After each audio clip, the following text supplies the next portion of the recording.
masasabi mo tungkol sa puso mo as a fighter compared to na sinasabi nila na ikaw, si Bradley po, true heart of a champion? Masasabi ko is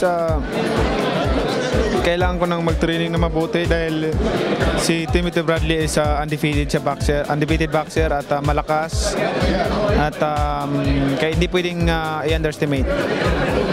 Ano po yung sinasabi po nila, si Bradley at saka si Hatton pareho silang tipo ng fighting style. Naglaban po kayo ni Hatton, 2-round knockout po kayo. Ano po makikita namin sa fighting ano pong outcome makikita namin sa laban na to? Hindi naman siguro parehos kay Hatton. Iba naman si Tim Bradley. Malakas si Tim Bradley. Magaling na boksingero at undefeated pa, walang talo. So, napakagandang laban na to. Itong laban po na to, masasatisfy yung kailangan nyo to fight Mayweather? Siguro, gagawin natin lahat ng makaya natin para manalo dito sa laban na to.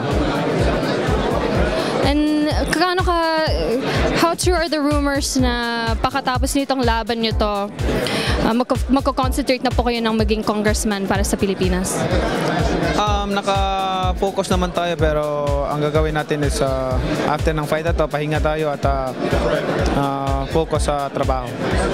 How does Jinky feel na tungkol dito sa fight niya po? Okay naman, suportado tayo ng pamilya ko, suportado ako at lalo na yung asawa ko. Salamat po.